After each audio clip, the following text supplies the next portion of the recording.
Hey there, what's going on? It's time for a Real Table Podcast, episode 14? I hope it's 14. I'm going to stick with it. Yes, I am driving. I'm going... Get in there. Jeez. I'm going to get some Dutch, and it's almost 1. There's only one 24-hour Dutch Bros that I know of. They used to have like 2... No, there used to be 3. But then 2 of them...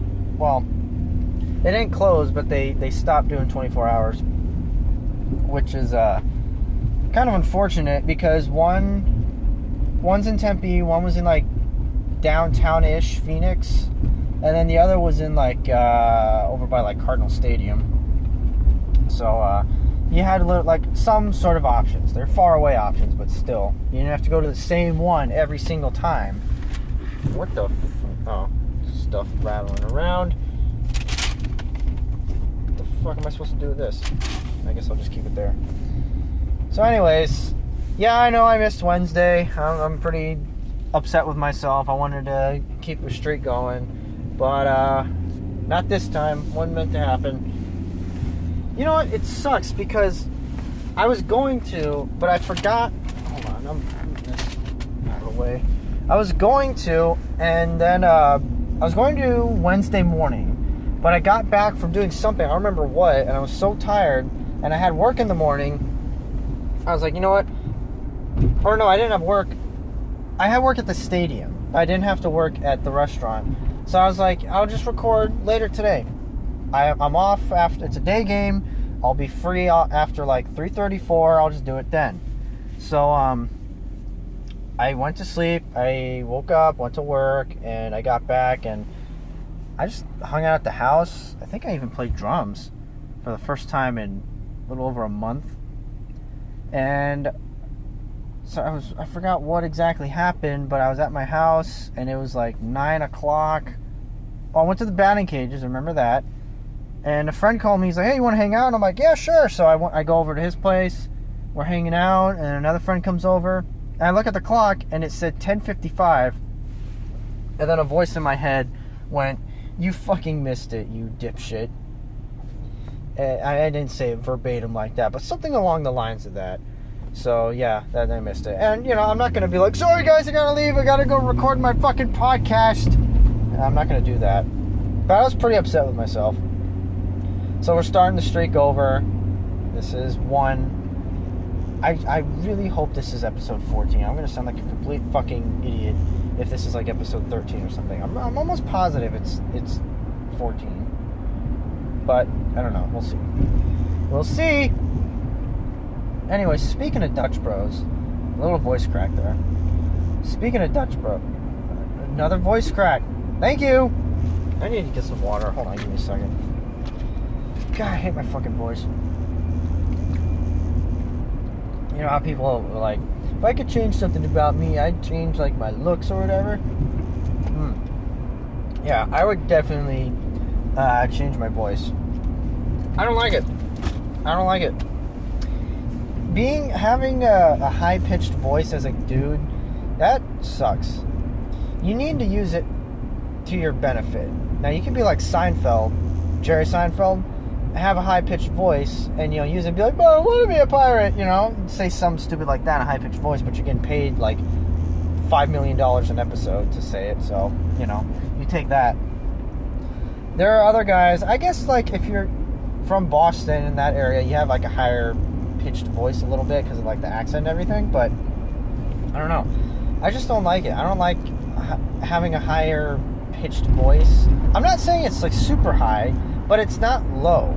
You know, it definitely isn't on the lower spectrum. Or whatever, I think I'm using that word wrong. Because I talk to other guys that actually have low voices, and it's like, man, I wish I totally had that. Because when you have a high-pitched voice, first of all, talking to a woman in a high-pitched voice can be kind of a challenge, especially when you're trying to like be all like smooth and everything, and your voice cracks sometimes, and it's like, oh shit. You know, when your voice is low, you really have to go out of your way to have your voice crack. If you talk low like this, you really have to go out of your way to make your voice crack, you know, because when you have a low voice, when's your voice going to crack? Unless it does the reverse, and it cracks by going super low. You know? I don't know. What the fuck am I talking about my voice for? Because it's really early in the morning. You know, speaking of this, I just looked down the road as I'm driving down like a main road. So I'm driving down, I'm looking down neighborhood streets. You ever drive by a street and you see there are no street lights on it? Isn't that kind of weird? I don't know this, but I thought like most places had to have a light, like a street light, or street lights or whatever. I thought there was some law saying that there had to be, but I guess not. Well, clearly not, because there are a bunch of neighborhoods where there's no lights. But it's really fucking creepy, especially when you're driving around.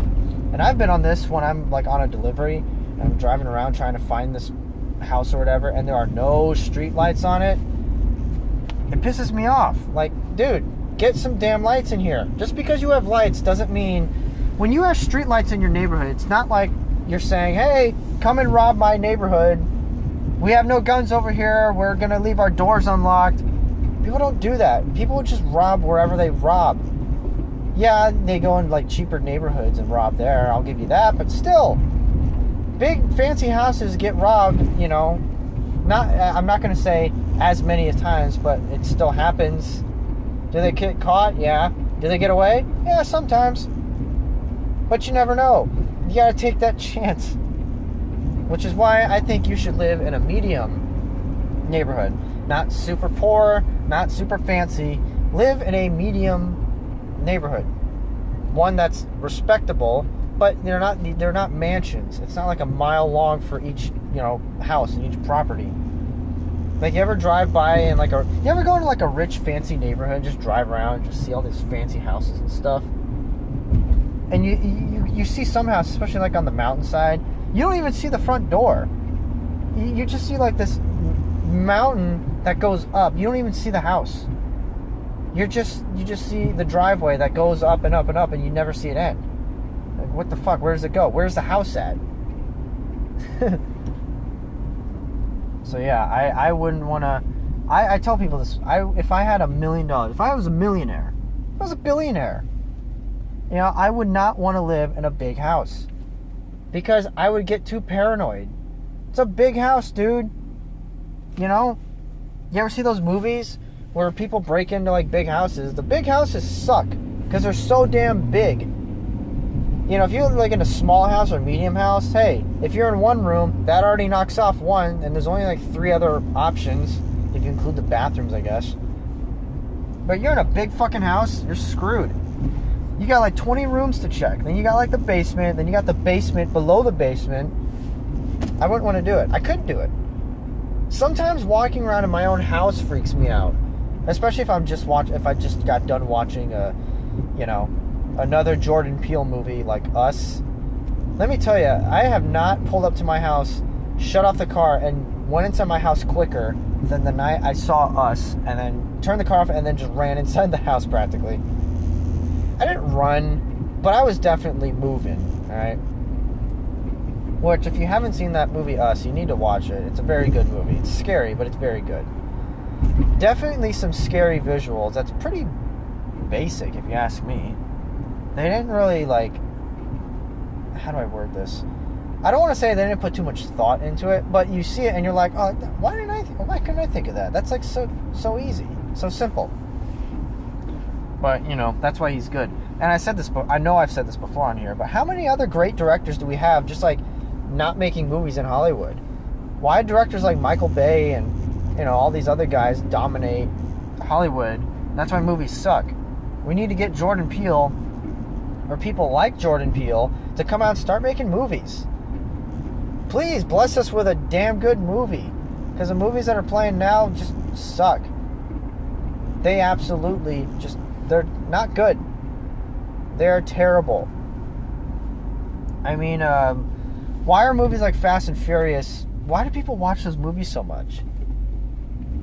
Someone brought up a good point. Why do people hate Transformers, but they love Fast and Furious?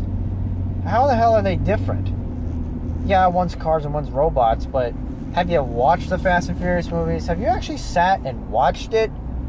They're very bad from a filmmaking point of view, from an acting point of view, from a fucking editing point of view, any point of view you can think of in the film industry, it's fucking bad. It gets an F. It gets a flat out F in every category. And those are the movies that they're allowed to, you're going to see those movies for the rest of forever. But actually good movies, or like adaptations of a book or a TV show or just anything that you want to see made into a movie, it's like, yeah, we don't have the budget, people aren't going to watch it. It's like, why? There's no justice. There's no justice for, projects like that. Whatever you want to fucking call them. Oh, here's a question. Before, let's say 20 years ago, 25 years ago, what the fuck did Arizona have?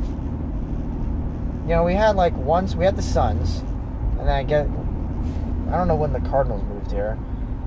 Diamondbacks and Coyotes came in the late 90s. What did the Arizona have? I feel like Arizona was just another state. What did Arizona have? I feel like, we had Sedona. Sedona's very nice, but the tourists ruin it. The point I'm trying to get at is, remember the Phoenix Lights? I feel like that's where people are just like, oh yeah, there's a state called Arizona. Yeah, Arizona. I don't know how to fucking spell it. And I mean, what even is the Phoenix Lights? Lights were in the sky for an hour and a half, and then they just disappeared. And yeah, you see the picture, the video, and it's like, yeah, it is kind of creepy, but what are you gonna do? It's not like the government were like, oh shit, some power things are lighting shit up in Phoenix. Shut it down. It may not have been an hour and a half, but I guess it was a while. If it was long enough that people could get pictures and videos of it, then they must have been up there for a while. But really, and I don't know. I know I've talked about this before, the Area 51, but why the fuck would people want to know what's going on at Area 51? Just leave that shit alone, dude. Leave that shit, dog. Would you really want to know the secrets to, the government or the world and everything? I sure as hell wouldn't. Why the fuck would I? I already, struggle to fall asleep and stay asleep sometimes. Now I'm going to discover secrets, secrets of the world or secrets of the country. And then I'm supposed to just fall asleep like it's any other day. I'm going to bring up a sensitive subject here. Or maybe a touchy subject. But, stay-at-home moms is just... It's not the hardest job in the world, okay? It isn't. It can be difficult. It can be stressful. But it's nowhere near the hardest, okay? And before anyone even tries to argue it, listen to this, okay? And I'm not going to just copy Bill Burr and just use the oil rig thing, which is actually I didn't even realize that. The oil rig stuff, that's pretty shitty. But there are the ice road truckers, where these guys have to drive on ice and the ice could break at any second and then you're screwed. Yeah, it's pretty dangerous. I think I'd rather watch Blue's Clues for 12 hours. Not even 12 hours, more like 6 or 8 or whatever.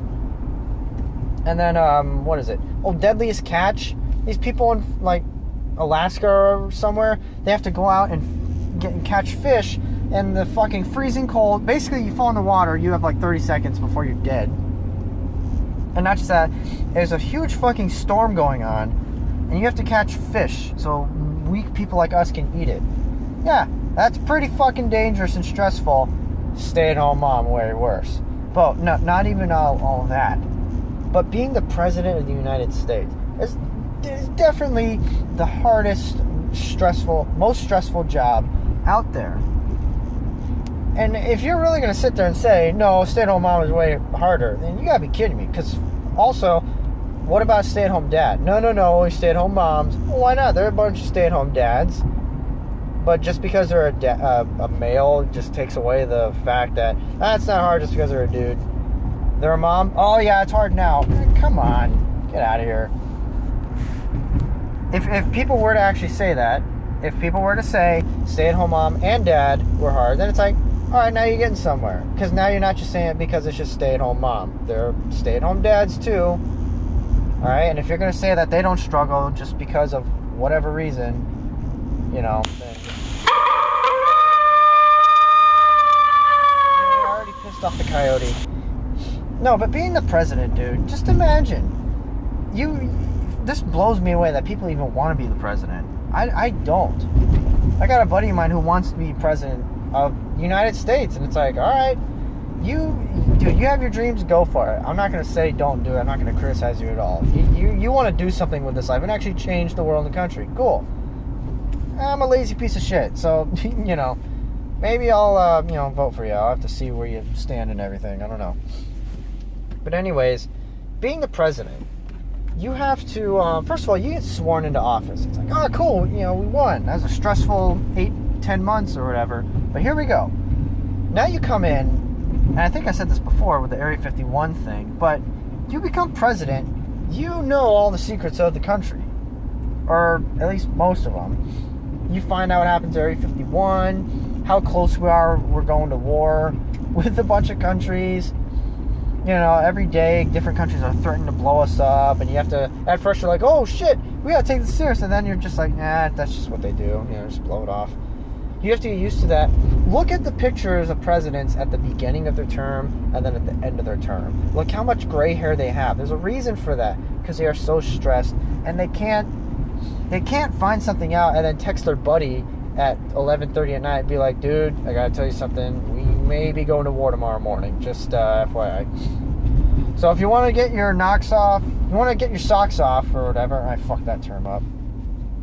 You want to go out and fuck, then go out and do it, because it's going to be the last time before we start World War III. Alright, I'll talk to you tomorrow. You can't do that shit. You got to keep it all to yourself. And not just that. Let's say we go to war with a country and we're sending troops over. You're sentencing, your citizens of your own country to death. People are going to die. And not just that. You're going to another country and innocent civilians are going to die too. And now you got to go to sleep. You got to go to sleep with all that weighing on your head. And then you got to maybe get 2-3 hours of sleep and then be woken up with, it's just like, hey, you got to get up. I mean, do presidents even sleep well? I can't imagine they do. Now, take all that into account and then compare it to being a stay-at-home mom. I mean, come on, dude. There's no... I'm surprised there's even an argument. Now, if you were to word it differently... Because, look, you're shaping this kid, this youth or whatever, into, the future of society. It's a big deal, all right? But it's not the hardest job. It's not the most stressful. I'll give you this. When you're watching a baby, it seems like babies are just functioned to find a way to just kill themselves. They're always trying to climb to the top of the stairs and just, dolphin dive off of it. They're just... constantly they're trying to stick their tongues in outlets and trying to crawl under the middle of the road, so I'll give you that. But when you got like kids 4, 5, 6 years old, and if they're brats, well, that's kind of your fault. Sometimes, okay, I probably pissed a lot of people off with that, but still, if you're not on top of that shit when they're a kid, they're gonna take advantage of you. So when you have like 12-year-old brats and everything, well, who else are you going to blame? TV or society? Well, they live with you. They're in your household. So you got to take part of the blame. And if parents do that, then they're aware of it. So you can't really hold them too accountable, but you still have to an extent. But anyways, is my phone even charging? Oh, it is. Okay, I'll take that. Like I said, it's a touchy subject with some people, women, but because I brought it up to a couple friends and she got really touchy about it, but it's like, I really don't see how there's like even an argument with some of these things. What about, dude, even being in the army, going over to another country, having people try to shoot your head off, and God forbid you get captured, and then at that point you're kind of like almost begging to be killed, because now you're going to be tortured and everything. But being a stay-at-home mom, way fucking harder. Come on. Like I said, if you can word it differently, then I would agree more with it, okay? It's like being a teacher. Being a teacher is a pretty important job. You're teaching these kids. This is the future of society. And you want it to be a good one. So you have to lead by example. You have to put out good information out there. You have to not just teach them about, I'm a history teacher, I got to teach them about history. Well, you can also teach them team building exercises, how to socialize, what to say, what not to say, maybe crack a joke here and there. You know, there's a bunch of shit that, you know, happens when you're a teacher. It's not just, oh, I'm a science teacher, I just teach science, that's it. Really? You don't make any small talk with them? You don't make a joke here and there? You don't try to make a joke and the class sits in silence and you go, all right, well, yeah, there you go. I'm going to teach you what happens when you make a joke and nobody laughs. There are different ways you can handle it, you know, stuff like that. Look, you're a math teacher, but, you know, you're not just going to teach math the whole time. You're going to make a joke here and there. You're going to say something, the class isn't going to get it, and you're going to be like, okay, so imagine you go to a store and you have 15 CDs. You know, you're going to dumb it down and use an outside example outside of math, okay? So yeah, being a parent, I've said it before, being a parent is a difficult job. But it's not the most stressful, most difficult, everything else like that. Dude, when you're the president, everybody hates you. If not everybody hates you, a lot of people are not going to agree with you just because of the fact that you're a Democrat, they're a Republican. If you're a Republican, they would just, you know, yeah, you're great. Democrat, fuck you. Seriously? Not everybody's like that, but a majority of the country is. And there's nothing you can do about it. You're out there trying to make a difference. And sometimes you might even do something good, but the opposite party might just disagree with you just because of the name, the word. Why does everything have to be labeled nowadays in today's society? It's ridiculous. It's redonkulous. But, yeah, I really think I'm going to register to vote and vote in the next election. And I'm going to maybe bring this up or mention it to, you know, a couple friends. And I don't know what, but I'm definitely not going to just, like, get into a political argument or whatever, which is what I think people want me to do. But it's like, look, why can't this shit just, like, stay private, you know? Why do people want to, like, argue with other people? Why do people get off to getting other people in trouble? You notice that? We live in a society today where people love to get other people in trouble. Why? I don't know. I don't know. It doesn't make any sense. Like, people, they just seem to, like, wake up and just be like, who can I get in trouble today? Maybe I can get a celebrity in trouble who's, like, dead. That seems to be the new thing. Let's go after people who are dead or have been long dead. Let's go back to, like, 80 years ago and get people in trouble back then. Dude, society was different. Racism was way bigger back then. So, yeah, you might find something that's, like, you know? But, I mean, come on, dude. Everybody makes fucking mistakes. So, yeah, you gotta remember that. You know, you look at, like, I don't know, fucking Babe Ruth or whatever, athletes back then, you know, and especially, like, white, you know, people, yeah, they were probably racist. If it came out that Babe Ruth was a huge, hardcore racist, am I not allowed to say Babe Ruth is one of the greatest ball players of all time?